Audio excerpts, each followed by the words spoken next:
Hello dear students, class 9 science के chapter 7 motion का ये लेक्चर नंबर 24 है। इस लेक्चर में हम एक न्यूमेरिकल डिस्कस करने वाले हैं जो कि इंडेक्स क्वेश्चन में दिया हुआ है, पेज नंबर 74 का सेकंड क्वेश्चन। ठीक है, तो देखते हैं क्वेश्चन में क्या दिया हुआ है।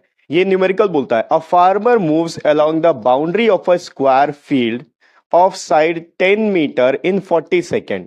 एक फार्मर किसी स्क्वायर फील्ड के बाउंड्री में मूव होता है, ठीक, और इस बाउंड्री में वो पूरा मूव होता है। इस स्क्वायर फील्ड का जो साइड दिया हुआ है वो 10 मीटर का है, ये 10 मीटर होगा, तो ये सारे के सारे 10 मीटर होंगे क्योंकि ये एक स्क्वायर फील्ड है। ठीक है, अब वो बोलता है कि ये पूरा जो स्क्वायर फील्ड है इसमें एक राउंड काटने में यहां से यहां तक जाके फिर यहां से घूम के वापस यहां तक आने में उसको 40 सेकेंड्स का समय लगता है। ठीक है, what will be the magnitude of displacement of the farmer at the end of 2 minute 20 seconds from his initial position। जहां से उसने शुरू किया है वहां से जब वो चलता जाएगा और 2 मिनट 20 सेकेंड के बाद में उसका जो फाइनल पोजीशन होगा उस पोजीशन का इनिशियल पोजीशन से डिस्प्लेसमेंट कितना होगा ये आपको फाइंड आउट करना है। ठीक है, क्वेश्चन को थोड़ा सा इजी वर्ड्स में समझने के लिए आप ये देखो कि मान लो फार्मर ने यहां से चलना शुरू किया, अब यहां से चलता गया, यहां से गया, फिर यहां गया, यहां गया, तो उसने एक राउंड कवर किया इस स्क्वायर फील्ड का, उसमें उसको 40 सेकेंड का समय लगा। ठीक है, तो यहां लिखेंगे हम टाइम टेकन टू कवर या फिर 1 round is equals to 40 second. ठीक है, आप ऐसे भी लिख सकते हो 40 सेकेंड में 1 राउंड उसने कंप्लीट किया, या नंबर ऑफ राउंड्स ऐसे लिख लो, ज्यादा बेटर है, number of rounds in 40 second, वो है 1 राउंड, एक राउंड उसने कंप्लीट किया। ठीक है, अब हमको कैलकुलेट करना है कि 2 मिनट 20 सेकेंड्स के बाद में उसका पोजीशन क्या होगा। ठीक है, तो यहां पर पहले तो 2 मिनट 20 सेकेंड दिया हुआ है, सभी को सेकेंड्स में कन्वर्ट करना पड़ेगा। Now 2 minute 20 second is equals to क्या होगा, 2 मिनट का 2 इंटू 60 सेकेंड हो जाएगा प्लस 20 सेकेंड हो जाएगा, तो ये टोटल कितना हो गया 120 प्लस 20 सेकेंड, यानी कि 140 सेकेंड हो गया। ठीक है, तो 140 सेकेंड हो गया।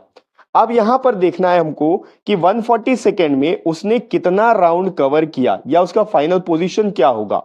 तो नंबर ऑफ राउंड, देखिए यहां पर हमने 40 सेकेंड का निकाला है तो एक राउंड हो रहा है, तो number of round in 1 second, एक सेकेंड में कितना कवर होगा, 40 इधर चला जाएगा, 1/40 राउंड होगा। ठीक है, तो 140 सेकेंड में कितना राउंड कवर होगा, number of round in 140 second, ये हो जाएगा 1/40 इंटू 140 राउंड। ठीक है, तो 0 से 0 कट गया, 4 से इसको डिवाइड कर लो, 4 से अगर 14 को डिवाइड किया जाए 4 3 जा हो गया 12, ये बच गया 2, डेसिमल लगा के 0, 4 5 जा 20। ठीक है, तो ये आ जाएगा 3.5 राउंड्स, 3.5 राउंड। अब ये 3.5 राउंड से हमको ये पता चल जाएगा कि उसका पोजीशन क्या है। ठीक है, तो 3.5 राउंड के बाद वो किस पोजीशन पे होगा हमको देखना है। 2 मिनट 20 सेकेंड के बाद उसने 3.5 राउंड कवर किया है, तो मान लीजिए उसने यहां से शुरू किया, इसको मैं ले लेता हूं पॉइंट ए, तो ये ABCD। ठीक है, तो यहां से गया ये ऐसे करके ये हो गया एक राउंड कंप्लीट, फिर यहां से गया ऐसे करके ये दूसरा राउंड कंप्लीट, फिर यहां से ऐसे गया यहां पर आके तीसरा राउंड कंप्लीट। तीसरे राउंड के बाद उसे हाफ जाना है। अब हाफ आप कैसे पता करोगे, देखिए इसमें 4 साइड्स हैं, तो 4 में से अगर 2 साइड वो कवर कर लेगा तो हाफ हो जाएगा, तो ये यहां से यहां तक इस पोजीशन पे वो पहुंच जाएगा, यानी कि 2 मिनट 20 सेकेंड के बाद में उसका पोजीशन क्या होगा, पॉइंट सी पे 3.5 राउंड उसने कवर किया यहां तक का। ठीक, अब हमें क्या फाइंड आउट करना है, डिस्प्लेसमेंट, यहां से यहां तक का डिस्प्लेसमेंट कितना होगा। तो यहां पर आप देखो ये एक स्क्वायर है, स्क्वायर के चारों एंगल्स 90 डिग्री के होते हैं, इंटीरियर एंगल्स, तो ये एंगल 90 डिग्री का होगा। अब इस ट्राइंगल को अगर आप देखो तो इस ट्राइंगल में हम पाइथागोरस थ्योरम इसका वैल्यू फाइंड आउट कर सकते हैं, क्योंकि हमारे पास बेस का वैल्यू है 10 मीटर, परपेंडिकुलर का वैल्यू है 10 मीटर, तो हाइपोटेनस हम फाइंड आउट कर सकते हैं। तो यहां पर हम लिख लगते हैं बाई यूजिंग पाइथागोरस थ्योरम। मैं पूरा नहीं लिख रहा हूं, पूरा लिख लीजिए। पाइथागोरस थ्योरम में क्या होता है, हाइपोटेनस का स्क्वायर यानी कि AC का square is equals to perpendicular square plus base square. तो ये परपेंडिकुलर हो गया AB स्क्वायर प्लस बेस हो गया AB स्क्वायर प्लस परपेंडिकुलर हो गया BC स्क्वायर। वैल्यूज पुट करते हैं, AC स्क्वायर कितना होगा, AC square equals to AB का स्क्वायर यानी कि 10 का स्क्वायर प्लस 10 का स्क्वायर। अब ये हो गया AC square is equals to 10 का स्क्वायर हो गया 100 प्लस 10 का स्क्वायर 100। क्या हो जाएगा, AC का square is equals to 100 plus 100 हो गया 200। अब AC का वैल्यू चाहिए तो AC इक्वल्स टू क्या हो जाएगा, अंडर रूट 200। अब इसका रूट कैसे निकालना है, बहुत ही आसान है। आप चाहो तो LCM करके भी निकाल सकते हो या फिर प्राइम फैक्टराइज करके निकाल लो, या फिर देखो AC इक्वल्स टू शॉर्ट तरीका 100 को हम लिख सकते हैं 2 इंटू 100।